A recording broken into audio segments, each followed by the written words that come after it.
So hey guys, how are you all? Welcome to. So we are back with a brand new movie on What If Naruto has taken Raynare and Rias behind DxD school. But before we start, be sure to subscribe to our channel and like this video. Now let's begin the story. Soon Michael, the world will change. Whether it burns in fire or it bathes in light, that is a decision which no longer lies with me. It now lies with you. Michael stared out past the holy gates, past Jacob's ladder, and looked down at the world below. He knew they were coming. The winds of change would soon sweep through, and he knew the world would never be the same. But his father's words were now wrong. The fate of the world no longer rested on his shoulders. His eyes focused on the single man, no, boy, who now carried that responsibility, that burden. The champion that carried the fate of the world, Naruto Uzumaki. This will be the final sacred gear, and it will be the one that will save this world or condemn it. I trust you, Michael. I trust you to choose a champion that will bring peace to this world.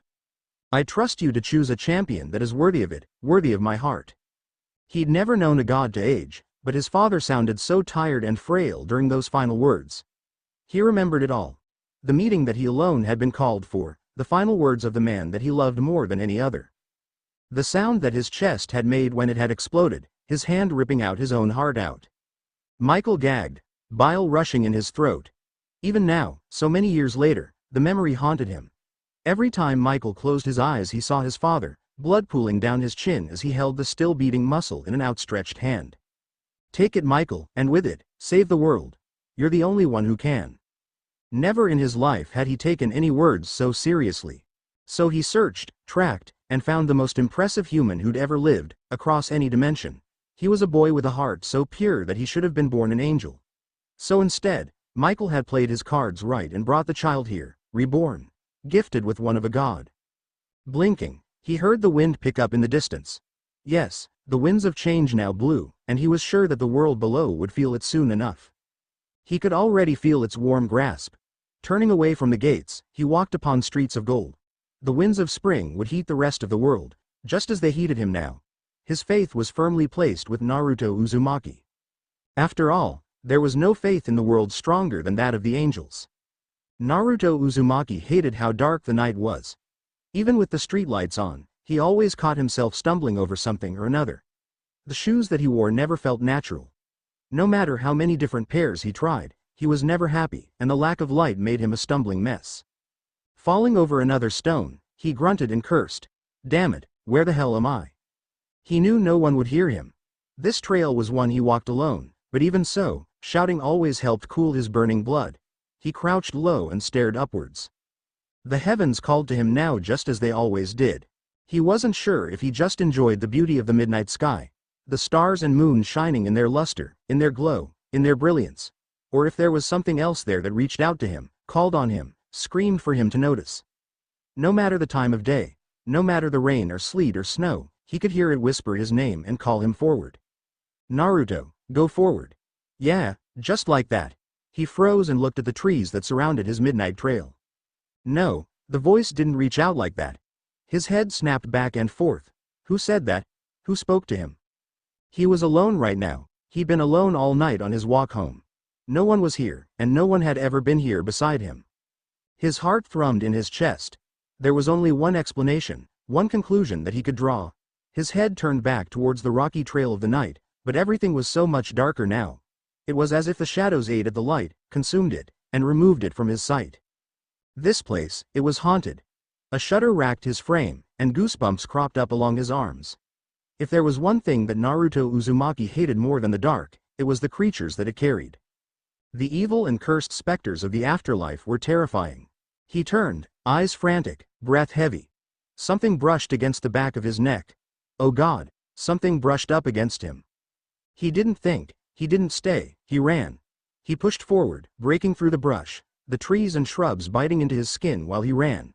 He pushed onward, body aching and heart pounding, before he suddenly became weightless. His face came forward and he ate dirt. Yeah, he really needed some new shoes. Standing, Naruto rubbed his forehead and brushed the dust and dirt off of his uniform, hoping that there was no permanent damage. After all, he couldn't afford to replace it. He was about to move when something stopped him. A bright flash of light tore through the tree line, and a blood-curdling scream followed. Naruto's mouth turned to ash. His knees knocked, his hands trembled. What was that? What happened? A small part of him, one that told him to turn and run, one that yelled at him as he moved forward, one that screamed in protest when he started to sprint, rolled in on itself, silenced, ignored. His feet, uncomfortable and aching, tore at the dirt underneath like a dog on the hunt. The light grew and grew and grew. The densely packed trees combed outwards, and a clearing revealed itself. It was as if the small, narrow world expanded. When his eyes adjusted, he saw something that made his hot and fiery and boiling blood run cold. A student from his class, one that he knew, crumpled to the ground, blood erupting from his corpse. Issei Hyodo was dead. Naruto's breath hitched, his throat dry. A woman, no a demon, stood over him, black wings protruding from her back. She pulled a hand up to her face and laughed. The sound, cruel and inhumane, echoed and carried. It was the middle of spring, yet he had never felt so cold, so frigid. "Sorry, your existence poses a threat to us," that creature said, looking down at its nails. "So we took the initiative and moved in for the kill." It glanced up from its hand, the corner of its mouth turning upwards. "If you want to blame someone, blame God for putting that sacred gear inside of your body." Naruto took a few steps backwards. His heart went out to Issei, it truly did, but he was dead now. 1 step, 2 steps, 3 steps. His foot caught and he fell backwards, hitting his head against something hard. His vision swam. He turned and tumbled and rolled. He tried to stand, but his legs were lead. He tried to run, but the world quaked and trembled and he fell forward once more. Grabbing a branch, he pulled himself upwards, resting against it. He swallowed all the air that he could. Eyes snapping shut, he tried to listen for the monster, tried to see if it had followed. All he could hear was a low ringing. It built and built, having started quiet, almost unnoticeable, but quickly racing into a canter. It did not stop. The sound persisted, gained speed, and shifted into a full gallop. His chest grew tight, his breathing strained, and his hands came up to clutch his head as it throbbed. And then, just when it began, it stopped. A breath, a very shaky breath passed his lips. It was dry, strained, arid, and as it left him his entire body deflated. At least he was safe, at least she was gone. His eyes opened, and his vision cleared of the fog that covered it. The first thing that he saw made his heart surge up in his throat. Blue met violet, and time itself froze. The sounds of Issei Hyodo dying composed a beautiful melody. Raynare paid him no mind, his body flailing on the ground like a fish out of water. Instead, she looked at her hand. Her lips turned upwards in a silent snarl, a scoff leaving her throat. Blood. Having spent so much time with him had already stained her, but he just had to go and get his blood on her. A flick of the wrist, a snap of the hand, it was gone, but the sentiment was still the same. She was tainted by someone so low, something so base, and as her wings forced the air below her, ascending, she had to fight the urge to throw another spear at his simmering corpse. Watching the vermin crumble and break into the world would have brought a smile to her face, but truth be told, he wasn't worth it. Issei wasn't worth the time that she'd have to spend charging the attack. She started to leave the ground, but something stopped her. A sound, a whisper, a silent cry. It carried on the wind, forcing her to remain on the ground, rooted to the earth. Right now she was still. Right now she was human. The thought made her teeth grind. Jaw shifting, fists clenching, knuckles popping, shoulders rolling. Her eyes cut back and forth, searching for what she'd heard. And then she saw him, a boy with hair the color of spun gold. He stumbled, tripped, and fell, rolling in the darkness. This bumbling fool, this cretin, he had seen her, had forced her to descend from the heavens that she belonged in just to kill him. Her eyes widened and shook and trembled. How dare him? She rushed forward, a pillar of light exploding from her hand. Her entire being went into it, strengthening it, and the heavens themselves screamed in encouragement as she brought her hand forward. No, it wasn't encouragement. It was protest. She stopped short, her attack falling apart. The boy in front of her changed. A golden light erupted from his feet, shrouded him in its glow, giving him the appearance of something otherworldly, something higher. Something beautiful. Her knees knocked together and a ragged breath left her throat. She trembled before this boy.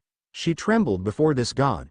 She wasn't worthy of standing in his presence, and as he started to stir, his pink lips exhaling and brushing her with a warmth that made her cheeks burn, his head tossing his hair about, demanding her eyes to follow, his scent burning her nostrils in a way she loved, she found herself below him, looking up into his closed eyes in a position she reveled in.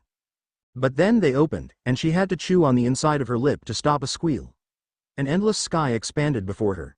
His eyes, his beautiful eyes, went on, never ending. They were a sky that she could forever get lost in. She shivered and shook and turned to jelly. Her body became weightless. How was this fair? How was it fair in any way, shape, or form to put someone like this, someone so pure, beautiful, perfect in front of her? What was she expected to do? Damn it, she just wanted to scream. Perhaps the floor would be a better place. She could hide there, tune out the rest of the world, and crawl into a hole. If she hadn't fallen from heaven sooner, she would have most certainly done so now. Something caught her. Arms, strong and hard, stopped her, wrapping around her and holding her upright. She stared up, wanting but not daring to hope, and found herself in the arms of perfection. "Hey, are you okay?" His voice was as golden as his hair. It drew her closer, and before she realized it, her head rested against his chest. She could hear it. The shallow breaths that he took in and released, every shift that he made as he held her, and the sound of his heart thrumming with the intensity of a hummingbird's wings. Why was he so nervous? Her eyes widened, her breath hitched, and a smile spread across her face. It was too much to hope for, too good to be true. She tried to think of something else, anything else, but the thought refused to leave her. Did he love her? She buried her face further into his chest. It was spring. Why, for the love of God, was it so hot right now? A hand grasped around her shoulder and pushed her back. He was so gentle in his touch, so tender, so loving. His eyes met hers and cut away. Why was he being so timid? Was he going to propose? "Are you okay?" He spoke with more conviction this time. His voice, cut from something hard, was incomparable to stone, and to suggest they were similar was blasphemous. No, it was as if something as precious as platinum came out of his mouth, carrying a weight unlike anything that she'd ever heard before. She'd tried to kill him moments prior, but he was able to care about her so much. Truly, he carried a benevolence that not even God could match. Her smile returned. "I'm better than I've ever been," she said, eyes lidded. "I don't think I've ever felt so perfect." She frowned when he released her, the warmth that she cherished left, and if anyone else had done it she'd have killed them where they stood. But it hadn't been anyone, it had been the man of her dreams, the sky that she loved, it had been. She didn't even know his name. Raynare watched him stumble backwards, no doubt afraid to admit the feelings that he thought he could hide from her, but he hadn't realized, she knew, and she would never let him get away for too long. He was hers, and it would always be that way. "What's your name?" The question left her lips before she'd even thought about it. Her cheeks heated and her heart dropped. What if he didn't tell her? What if he didn't love her? No. This couldn't be happening. She couldn't stand rejection so early, not when she hadn't even gotten his name. "Naruto," he said, voice little more than a whisper on the wind. He watched her, beautiful blue following her, and she gave him a smile, one so sincere that it could have only come from the deepest parts of her heart. "Naruto," she said, savoring the way his perfect name formed between her lips. It was a beautiful name, befitting the epitome of beauty itself. "I have to go." Silence. A divide formed between the two, a crack in the earth so deep that it spanned eternity. Raynare faltered, eyes wide and heart heavy. Her God, leaving? It was such a foreign concept to her, one that filled her with a sense of dread. Would she never see him again? Would she live out her life, the days fading into weeks, turning into months and crumbling into years? All without him? Would she have to watch him die alone, without her, and with some stupid slut that wasn't her? "No, wait. You should come and visit me at the church on the edge of town. I'd love to see you again." The last part came as little more than a whisper. He nodded slowly, turning on his heels and walking away. He must have been late. He carried himself with speed, but didn't run. Her smile returned once more. He couldn't stand the thought of being away from her, and even though he had to leave in a hurry, he didn't run. It was obvious to her that it was painful. Naruto wouldn't be able to play coy forever. That bitch was insane. Naruto placed his hands on his knees and breathed. The air filled his lungs, expanding them, burning. It had been so long since he'd been able to breathe. What the hell was wrong with that chick? She'd killed Issei, and he'd tried to get away. The next thing he noticed when he could see again were her eyes. They were cold, lifeless, and filled with such malice that it made him shiver. He stood upright, starting on the route home. It was already late. He didn't have much more time to waste. The street lamps lit the stone path well. To think, all of this began because of his fear of the darkness around him. The light was nice, warming, and he relished its embrace. just like she'd relished his. The thought made him stumble. He had extended a hand to help her out of reflex, but she had latched onto him like some sort of leech. He had tried to push her away with all his might, but she had held on like her life depended on it. He stretched his back, cracking it. Yeah, he was pretty sure that she had broken something with how tight she had held him. A sigh released from his lips and he shuddered. All he could think about was the smile that she gave him when he had left. The way her teeth had shone in the moonlight, the way her eyes had squinted upwards, the way her face had contorted. The pages of a Lovecraftian horror came to life. He'd never felt fear like that. It had gripped at his heart and squeezed, whispered in his ear, and then, it had laid its head against his chest and listened. Was she checking his pulse, trying to gauge his response? He wasn't sure. He shook his head and rubbed his face, attempting to get some of the sweat away from his eyes. For some reason he'd asked about her well-being. He wasn't sure why, but with the way she'd held onto him something must have been wrong. Instead of responding, she'd held him tighter, crushing him in her vice. In that moment, he'd thought he was going to die. The lack of oxygen had made him choke on his words and stutter. And now, she knew his name. Climbing the steps to his home, Naruto reached for the doorknob. He fumbled with the key, unlocked the door, and turned, looking for anyone, or thing, that might have followed him home. He was safe, at least, for now. I'm home. Every time he entered his home, he spoke those words. It was habitual, therapeutic, and even though he knew no one would answer, it didn't stop him from hoping, praying, for the day that someone would. After all, who would answer the questions of an orphan? The house was empty. As he walked down the halls, the only thing that returned his call were the echoes of his own footsteps. Even they sounded disjointed, separate, alone in a home where nothing was ever together. He climbed the stairs to his room one by one, smiling at the thought of bed. Hopefully, he could sleep off the problems of the day. Rias Grammary had nothing to lose. Her entire life, her entire near-immortal life, wasn't in her own hands. They had stolen it, robbed her of it, and she refused to give up without a fight. She was in a cage. The walls were strong, and her teeth dulled and cracked and shattered against it, yet she couldn't stop gnawing at her confines, striking against the steel with the remains of her claws. And she couldn't stop fighting for the freedom that she wanted, that she deserved.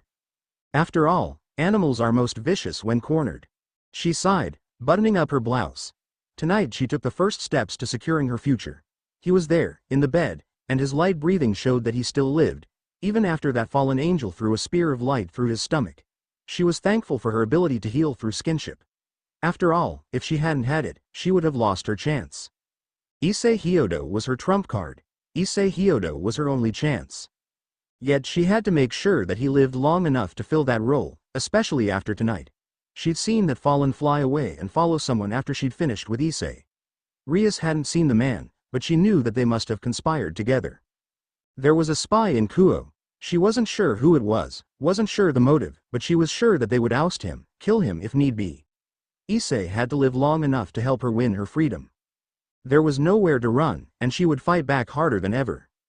Turning one last time towards Issei, she smiled. Sleep well, she whispered, placing a hand on the windowsill. We'll talk tomorrow. Her feet didn't make a sound when she touched down. She strode forward, the warm winds of spring running through her hair. The midnight street wasn't familiar, but that wasn't to say that it was unwelcome either. There was too much risk involved with teleporting to his home. Akeno and Kaneko would follow the trail, but it was her job as their king to make sure that she wasn't leading them from breadcrumbs into a mousetrap. No, she was the hunter tonight, and she would show them what a rabid dog could do. It didn't take long to get there. She offered a brief glance towards Akeno. This was official business, and they didn't have time to exchange pleasantries. The home was befitting of an agent wanting to lay low. Torn in some areas, dilapidated, and showed a lack of maintenance that only confirmed her suspicions. It belonged to someone who didn't stay here often. Anyone else wouldn't neglect such simple care. Akeno, go through the front door, Rias whispered, voice low. I'll take the second-story window, and when I give the signal we'll go in. Kaneko, you're with her. A nod from her queen and rook was all the confirmation she needed. Wings the color of night protruded from her back, carrying her upwards to the window with no sound. It was then that she saw him. He stood in the bathroom, his hair soaked through yet still standing upright, muscles corded and strong, and the pièce de résistance. The towel that only covered his waist, leaving his torso bare. Her hand came up and wiped away something running down her chin. She glanced up at the sky, wondering where the rain had come from when there wasn't a cloud in sight. A small grin tugged at her face. If there was one thing that Rias loved, it was being right. She couldn't feel any power coming from him at all, meaning that he was human, or at least something close to it. There was no way in hell that a human could look like that and not be involved in the supernatural. She reached for her phone, but stopped short of sending the message to Akeno. Bottom lip rolling between her teeth, her eyes cut away from the window, and her hand came up, playing with her hair. She didn't want this. An idea, one that was so crazy that it just might work, came to her, and a smile spread along her face. What if he switched sides? She could play her cards right, lure him in, and get him to join her, maybe even her peerage. Her cheeks flooded with heat. Yes, he was already in the game, and having someone that went unnoticed for so long would be a great boon towards her lineup in the future. She knew every student at Kuo. Naruto Uzumaki, second year, same class as Issei Hyodo, was no exception.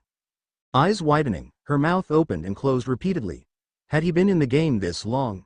Was he so good that he flew under her and Sona's radar for not months, but years? What was his goal? No human spent that much time with the fallen angels for nothing. Her eyes shifted, calculating, and her mind raced. What was it that he wanted? What in Kuo was worth so much time and effort trying to obtain? She faltered in her step, realization dawning on her. He was after the most important thing at Kuo. Her, heiress of the Gremory family, wielder of the Biel power of destruction. Sona was the other option, and perhaps she was being a bit arrogant to think this, but she knew which one of them was more highly sought after.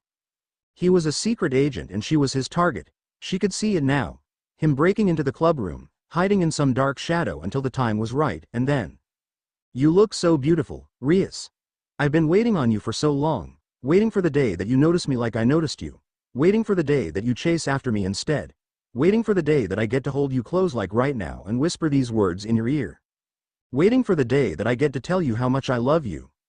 Steam erupted from her ears. Her face heated, burned, blazed, and she could hear the blood rushing to her head. When had it gotten so hot? The winds of spring were warm, but right now they were torrid. "President, are you okay?"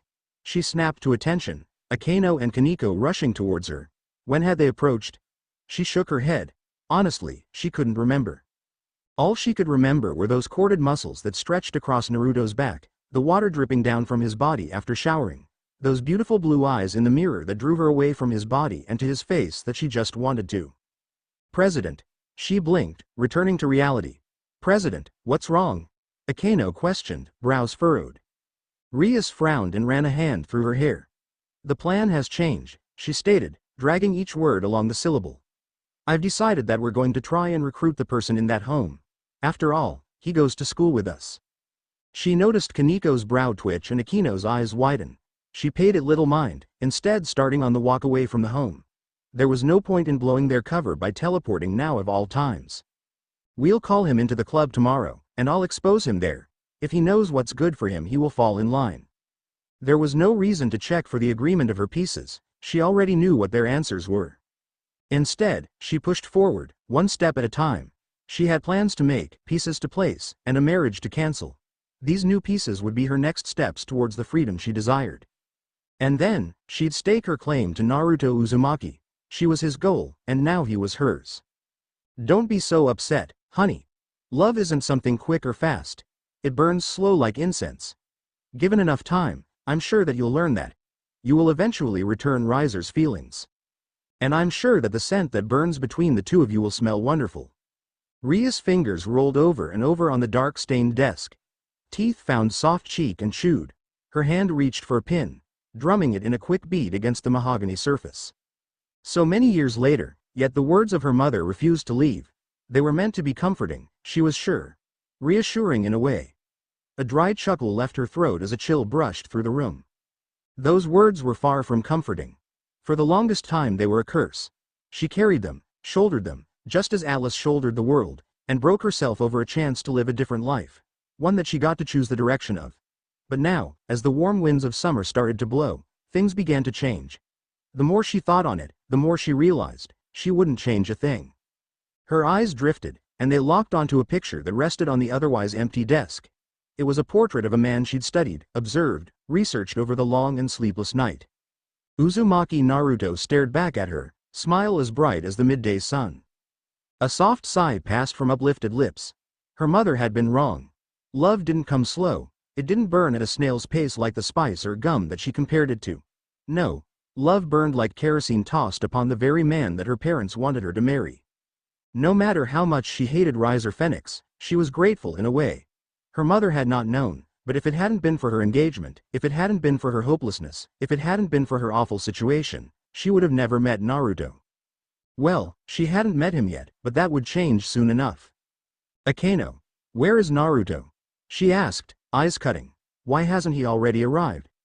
He appears to not have come in today, Akeno said, placing down a teacup. He called in sick this morning. He supposedly had things to take care of. She moved to the side, filled the porcelain teacup, and stepped back. Rias' mind, sharp and steady, sought answers. Eyes widened, breathing slowed to a crawl, and her chair flew back as she stood, hands slamming on the desk. There was only one possible reason for this, he knew.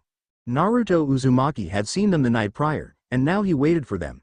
He was sharp, cunning, maybe even dangerous with his approach. After all, avoiding a summons from a Gremory was nothing short of daring. He was waiting for her, waiting on the moment that she arrived so that he could pounce, and then try and assert some sort of dominance. That's right, Rias, I've waited so long for this moment. You thought I didn't see you last night, stalking outside of my window like some sort of love-struck teenager, but I did.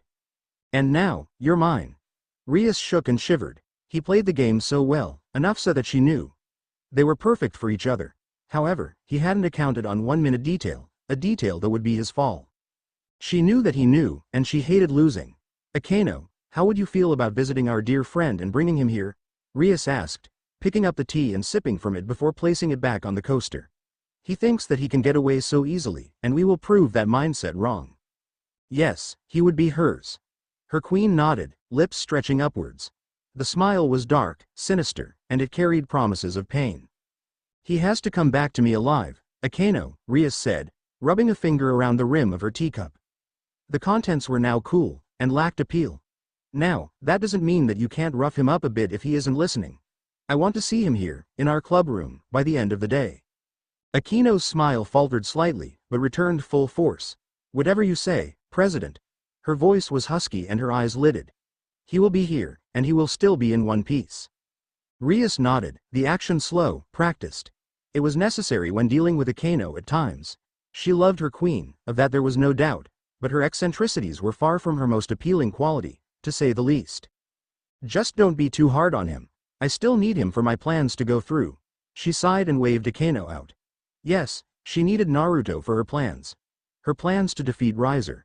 Her plans for the fallen angels. Her plans for marriage. Akeno feared no man, least of all Naruto Uzumaki. Her king saw him as someone that was cunning, sharp, dangerous. But Akeno saw him for who he really was. A child, a boy who was working for forces that he didn't understand. He wasn't smart, and he wasn't slick. No, he was a fool. Shaking her head, hair tousling back and forth, she moved forward, strides long and pace brisk. Regardless of what Rias thought, Naruto wasn't someone they should trust. Him having no attachment to the church only cemented that belief. A lackey for the fallen was dangerous indeed, but a lackey for the fallen that had never held ties to the church. The clouds in the sky were dark and rolling, the pavement and sidewalk similar, but still her eyes squinted as if hid by harsh light. He wasn't some stray exorcist. He wasn't cast out or ripped away from that type of life. He chose his path. He walked down it, alone, nonplussed. To his right lay heaven, to his left hell, yet he chose neither, and instead opted to walk through the forest between. Shadows, cursed and evil, tainted him along that road left untraveled. After all, it wasn't a road one was meant to walk. To turn away from light on either path wasn't worthy of praise, it wasn't worthy of concern, and it was not something any intelligent man would do. She turned with the sidewalk, coming upon a short path that led up to Naruto's shanty. Her usual smile fell, a deep frown taking its place. She might not be human, might never have truly been human, but it was irksome nonetheless. To throw away who you were so callously, and then to fall so low as to work for those monsters. What was it that Rias found in someone like that? Akeno sighed, hand coming up to pinch the bridge of her nose. Rias' thoughts were no one's but her own, and trying to figure them out came like pulling teeth. So instead of trying, she approached the door, hand coming up and knocking. The sound came heavy, hard, solemn as her knuckles rasped against the wood. It echoed and carried, creating a suspense that was almost palpable. Knocking was her first mistake. Something heavy hit the ground. Furniture perhaps? Glass shattered. So did the calm of the early afternoon. When faint curses carried through the entryway, lightning arced to life in her hand. It bit at the air, ripped into it like a rabid dog with torn flesh and warm blood and broken bone at its mouth. Assumptions were her second. She took a step backwards and her eyes narrowed. It was a mistake. Assuming that he was here, alone. But those crashes didn't sound willing. No, it sounded like protest. Her offhand flexed and grabbed at the air. Had she been wrong? What if this boy, what if Naruto, hadn't joined with the fallen because of a desire? What if they forced him? She didn't think. Her hand outstretched, lightning crackling and flying through the air. The door blew inward. Hinges crumpled. There wasn't enough air. She tried to breathe. She coughed, choked, gagged on the dirt and dust and grime that filled her lungs. Head snapping back and forth, she searched for Naruto, looked for him, hoping that he was okay. Eye contact was her final mistake. It wasn't intentional. She'd seen blue, and latched onto the bright color in the otherwise drab setting. He sat there, back against the wall, looking up at her with wide and doughy eyes. Time stopped. Vaguely, Akeno remembered something about a mission. It was a bug bite on the back of her neck. Something that was easy to reach, yet it was more annoying to give it attention than it was to just ignore it until it went away. No, something more important drew her in. As soon as her eyes locked onto him, they refused to break away. His hair was a rat's nest, his face was spotted black and blue, and his clothes were torn. He looked so hurt, so pained, so pathetic. Akino's tongue snaked out, running over her lips at a snail's pace. Her eyes lidded as she got a taste. Salt of her sweat, dirt on her lip, dust in the breeze. Fear in the air. Backed into a corner, he looked weak, defenseless, irresistible. Her heel ground into the crusty carpet of the room, but she wished it was grinding into something else. She wanted to step on him, bad. Akeno, what are you doing here? He asked, and his voice sounded just as clueless as she thought it would. Her heel continued its dig. She couldn't handle it, she couldn't handle this. His presence was so intoxicating. Her nostrils inhaled his scent, breathing it in, basking in it. Her heart fluttered, and so did her eyes. Akeno, stop, you're ruining my carpet. The world froze. She blinked. Her mouth opened, yet her tongue was lead. She searched for the words, scrambled for them in a mad dash, but nothing that she could think of could even come close to what she wanted. A shiver racked her frame and her knees knocked. His voice. His hard and harsh and demanding voice called, rooting her to the ground. In that moment, Akeno knew fear, obedience, desire. She wanted him to step on her, bad. Her legs gave out. She couldn't stand the thought of being above this man. Her lord, her master, her savior. Her knees struck carpet. The crusty and unwashed filth clinging to her otherwise pristine body. Yet even still, she went lower, bowing to the man that she hailed so highly. The floor was rancid and unclean, but she would remain here, forever if need be. No matter how disgusting, it was unfitting of her to be higher than her exalted.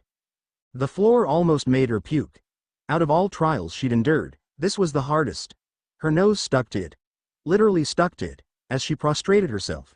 It was gummy, syrupy, and clung to her like a leech. Akeno. What are you doing? The voice sounded so kind. A hand grasped her shoulder, forcing her upwards. She stared into his eyes. You don't need to do anything like that for blowing off my door. You're fine, okay? He was the god of sincerity. She swooned. Her heart fluttered and skipped and pounded so fast that it almost jumped out of her chest. Did he see her as an equal? Was he willing to throw away who he was in order to be with her? No, Akeno knew what he wanted. She saw it on his face, the way that he looked down at her with his sparkling eyes, the way that he bit down on his lower lip in anticipation, the way that his brow knitted, saying that he had a question to ask, but one that he was afraid to hear the answer of, and she knew what it meant. He must have wanted them to step on each other, bad. She reached up, hand brushing against his face. Don't worry, we'll have plenty of time for that later, but first I need to take you to Rias. She rose to her feet and carried him with her. She has some questions that you need to answer. Akeno wasted no time as she pulled him along by his collar. She heard grunts behind her. They were choked, pained, and they made her lips twist upwards. She loved it. That sound. Yes, as soon as Rias was done with him, he would be hers. All hers. Rias watched the second hand of the clock move and finished her count to infinity, for the second time. Her eyes trailed downwards. The doorway remained empty. Truthfully, it wasn't any different from the past 27 times she'd checked. The count was now at 28. Her hands came away from her desk, smoothed her skirt. She was Rias Gremory. Next in line for the House of Gremory, high-class devil, and most importantly, future wife of Naruto Uzumaki. Wrinkles were nothing but unbefitting. President, we're back. Akino's sing-song voice carried from the hall. Rias heard stumbling and footfalls, followed with a struggle. She released a sigh as she stood, sitting back down on the desktop. It was, after all, Akino. Rias pulled a leg up to her chin, waiting. It was all part of her ploy, of her master plan. She would win Naruto here today. His allegiance, his service, and his body. Especially his body. It was an arduous process, but she'd picked out the perfect underwear for her seduction. A hum left her lips as a breeze drifted between her legs. Yes, the less the better, and what was better than nothing at all? She wanted to give it more thought, but when a pile of Naruto fell at her feet, her attention sharpened. He glared, more pouted, at Akino before bringing his attention to her. The cold color of his eyes made her face burn. Couches were not supposed to be this comfortable. Naruto leaned into it. The red material absorbed him. It was soft. Possibly the softest thing he'd ever experienced. Ha! I've got you right where I want you. Naruto's eyes fluttered open. He was sore. His head hurt from the morning explosion, his legs burned from the running last night, and he was covered in bruises. A combination of both events. And to be honest, dealing with Rias Gremory wasn't something he had planned when he'd stayed at home. Why was her face so red? He sat up in his seat, propped his head against his arm. He yawned. Yeah, you've got me here, he began, eyes drifting towards the floor. It was hard to keep them open. Now what exactly is it that you want? Rias smiled, crossed her arms under her chest. There's no reason to play sly, Naruto. We know that you are working with the Fallen. The Fallen? He blinked before looking up. The only falling he'd done today was out of his chair and onto the floor when Akino had blown his door down. Now that he thought about it, he still didn't know what exactly happened. The school bell rang in the distance. The world became clearer. The birds chirped outside, the trees brushed in the wind, and the light sound of rain hitting the window drew his focus more and more until Rias spoke again. Are you even listening to me? Her voice was clipped, high, shrill with frustration. He should have cared that she was upset, but instead he had to suppress a smile. It wasn't a good idea. It was a terrible idea, yet the wrath of Rias Gremory didn't stop him. His hand came up and scratched at the little bit of stubble that he hadn't bothered to shave earlier. Sorry, he said, standing. I think you've got the wrong guy. He didn't turn and look as he walked out of the room. His bed called to him, and he planned on answering. The cool air of the room poured out into the warm hallway, but the temperature of the room dropped 20 degrees. Rias sat there, eyes wide. Her fists clenched, cracked, trembled under heavy force. She worried her lip, and her mind raced with different scenarios, different possibilities. She was a master of chess, a master of games, so she cursed herself for not even thinking of this. Defeat lingered on her tongue like raw sage. Naruto was good. He was damned good. He'd walked into her room, sat down on the couch, played board, and pretended to not know a goddamn thing even though he knew that she knew that he knew. Her head spun, ached with the thought, but she was too angry to care. He was a king of his craft. The Fallen were his pawns, the city his board, and she would be damn sure that she was his queen. She'd wanted to lure him in, make him play for her, but he was too cunning, too good. This should have all gone so differently. She glanced at the door. His shadow still stood in the frame, looking back at her, smirking. It was as if he was waving back at her, saying something like, better luck next time, babe. With a final shrug of his shoulders, he was gone, and so was her anger. Rias stood, walked over to the couch and flopped down. She sank into it. Eyelids growing heavy, she rolled over onto her side and enjoyed the sensation. His scent had lingered. It was a passing thought, but one that made her smile, tense muscles relaxing. She enjoyed the smell of his soap. It was a simple mix of lavender and a touch of mint, but it also carried a bit of smoke. Her head sank into the cushion. Even though he wasn't here, she could pretend. It was all Rias needed. As sleep started to take hold, her magic called out. Within seconds she was standing, Akino at her side, and a magic circle formed under her. Issei was in trouble. Blood. Blood everywhere. Naruto coughed, gasped, choked for air. His eyes burned and watered as his nose turned upwards in a silent snarl. Iron and copper didn't complement each other. He was too late, again. Looking down into his arms, Soft brown eyes looked back at him. Issei's hand struggled forward, placing itself against his cheek before his eyes dulled. How was Issei Hyodo still alive? Naruto's teeth ground back and forth. He looked up, and even though the blood on his hands was so burning, his own flowed through his veins ice cold, rivers in winter. That man, with wings dark as night, stared back at him, eyes shining under the bill of his hat. Well now, he said, adjusting his leather gloves. This was unexpected. A smile crept up the man's face, twisting it, contorting it into something recognizable. He tipped his fedora and dusted his trench coat. What do we have here? He took a step forward and Naruto's heart exploded. The man's was slow, lethargic, and each time boot struck stone a shiver tore up Naruto's spine. This was it. This was the end. Tears welled in Naruto's eyes, but he didn't blink. If this was it, he would stare death down and take it like a man. Even as his hand came up, covered in blood, to wipe away the tears, he didn't flinch. The man only smiled wider. Don't cry. I haven't even touched your ass yet. The world crashed down with a circle of crimson and locks of fire. Naruto coughed, throat raw from the smoke. Looking up, he caught sight of Rias Gremory's butt under her skirt, pantyless. Don't worry, Naruto, Rias began, flipping her hair with a wave of her arm. Thanks for watching. Also remember to subscribe and like this video. See you in the next video.